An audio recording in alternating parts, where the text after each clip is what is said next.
Molt bones! Ens trobem aquí en el veïnat, a la plaça Vicenç Vives. Una plaça que la gent no li diu per aquest nom. La gent de fa anys li diu la pista.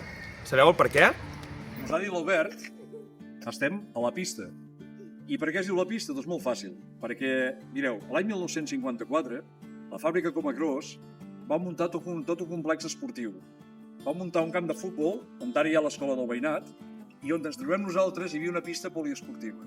Una pista on s'hi va jugar sobretot a hoquei patins. Però també se va jugar a bàsquet, masculí i femení, i handbol masculí, i patinatge artístic.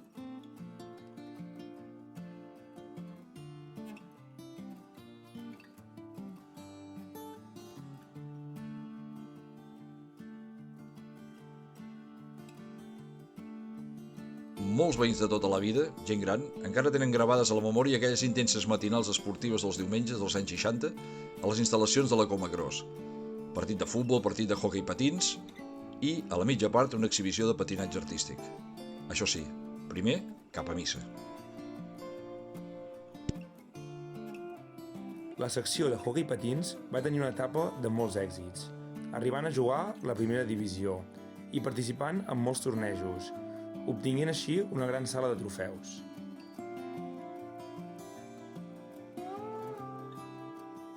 Però, sense dubte, un dels moments esportius més especials de la nostra vila va ser a l'any 1961, amb el 18è Campionat Nacional de Hoquei sobre Patins de Primera Divisió, que es va celebrar a Salt, dins de les pistes de la Unió Esportiva Comacros.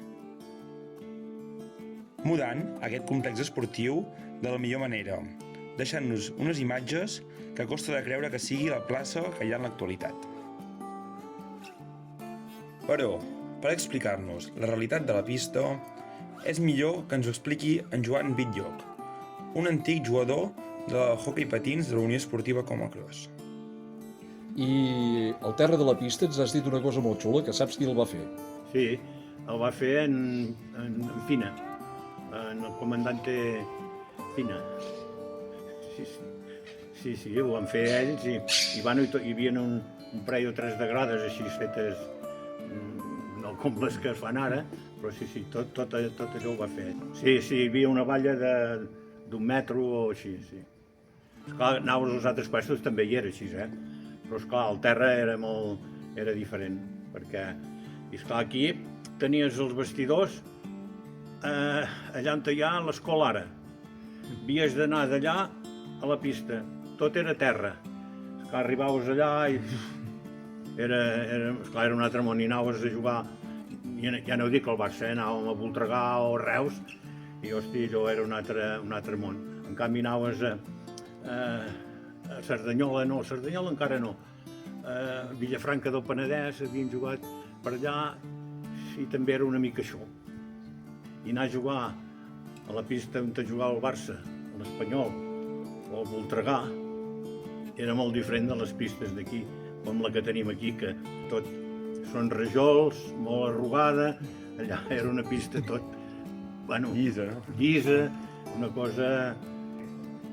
I bueno, com em vaig veure sortir amb aquell vestit, nosaltres anàvem una mica així, com espardenyes i sabates, i ell amb aquelles curasses, allò, em va impactar molt. Doncs fa temps em vaig agafar un tros amb un noi que també encara va en cadira de rodes i n'hi vaig portar un tros per recordar. Però... No es pot dir això. No, perquè va, no. Va, és igual. Falta molts de trossos, Sí, falta molt de trossos.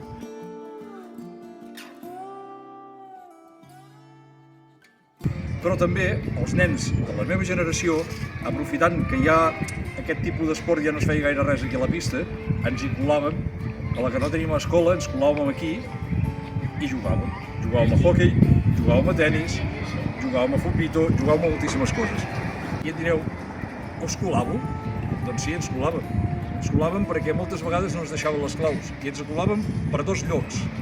Per una tela metàl·lica que hi havia allà al final, que vam fer un forat i ens colàvem per allà sota, i per un lloc que ara us ensenyarem molt xulo i molt tètric, per sota un tub per on passava la massana petita. Encara que és molt diferent, aquí a la Massana Petita, nosaltres ens posàvem en un forat similar a aquest, més petit, era un tub rodó, i anàvem a sortir a la pista aquí davant.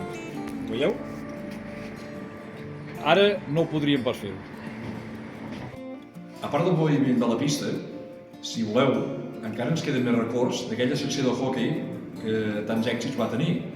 Mireu, en el Museu de l'Aigua hi ha una vitrina dedicada als campionats nacionals de hoquei sobre patins de primera divisió de l'any 1961.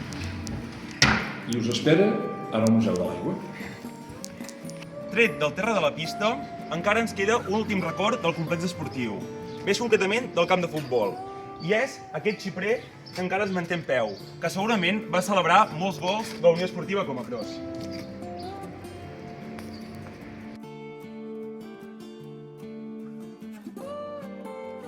Doncs ja sabeu, quan passeu per aquesta plaça, heu de pensar que esteu passant a una pista de hoquei del 1954.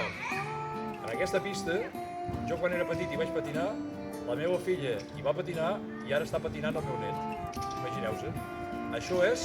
Història d'Espardenya, 100%.